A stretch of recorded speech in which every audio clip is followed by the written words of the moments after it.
আমরা যেমন ঈদের মধ্যে খুশি করি, আজকেও মনে হচ্ছে যে আমাদের একটা ছোটখাটো ঈদ হয়ে গেছে।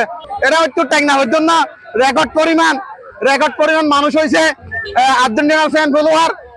তো আমরা দোকানপাট ফেলে সবকিছু ফেলে এখানে আনন্দ করতে চলে আসছি। সবকিছু মিলিয়ে দলের জন্য আমরা আশাবাদী। এখানে আমাদের এখনো 3 স্টার 4 স্টার লোডিং, আমরা এখন 4 স্টারের জন্য অপেক্ষা করতেছি। বিজয় উল্লাস। ছোটবেলা থেকে আর্জেন্টিনা অনেক ভালো লাগে, সাপোর্ট করি। মেসি খেলা আমার অনেক ভালো লাগে, অনেকবার দেখছি, কিন্তু প্রথমবার দেখছিলাম 2022 সালেরটা, যখন আর্জেন্টিনা জিতছিল, সেইবারটা দেখছিলাম।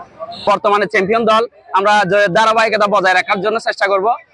আমরা দেখছি হচ্ছে স্কেলোনি যেভাবে তার শিষ্যদের সাজাচ্ছে, যেভাবে ট্রেনিং দিচ্ছে, সেটা হচ্ছে ইনশাল্লাহ আমরা আবারও এই 2026 বিশ্বকাপ চ্যাম্পিয়ন হওয়ার স্বপ্ন দেখি। হাজার হাজার আর্জেন্টিনা ভক্তরা এখানে আমরা টেকনাফ বিচে এসে জড়িত হয়েছি বিভিন্ন এলাকা থেকে।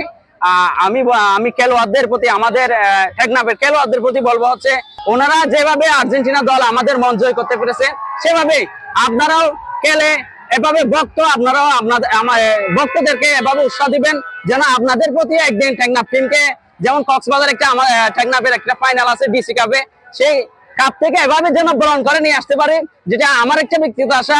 এটা আশা করি টেকনাফবাসীর একটা এভাবে আশা। ভিটামিন ই ও সি সিরাম, 8টি প্রাকৃতিক অয়েল সমৃদ্ধ লিলি সিরাম অয়েল, যা চুল পড়া কমায় মাত্র 30 দিনে। আমি আশা করছি হচ্ছে আর্জেন্টিনার ডিফেন্সিভে খুব স্পিডে আছে আপনার।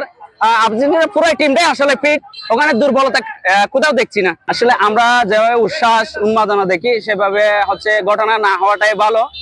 সবার প্রতি রিকোয়েস্ট থাকবে, যারা দেখছেন, যারা আমাদেরকে দেখেন এবং আমরা বিভিন্ন খেলাধুলার মাঠে থাকি, শুধু বিশ্বকাপে নয়, আমাদের বিশেষ করে বিশ্বকাপে এগুলো বিশ্বকাপে পৌঁছাবে কিনা সেটা আমার জানা নেই। বিশেষ করে এগুলো আমাদের টেকনাফে বাংলাদেশে থাকবে। তো এখানে হচ্ছে আমরা যে বিশৃঙ্খলা ঘটনাগুলো না ঘটার জন্য সবার প্রতি আহ্বান থাকবে, যেটা আপনারা বিশেষ করে আপনারা দেখছেন হচ্ছে কক্সবাজার স্টেডিয়ামে ফাইনালের দিন এই বিশৃঙ্খলার জন্য একটা ডিসি কাপের ফাইনাল হয় নাই, যেখানে আমাদের টেকনাফে কোনো ওই কাপের আশায় একটা বসে আছে।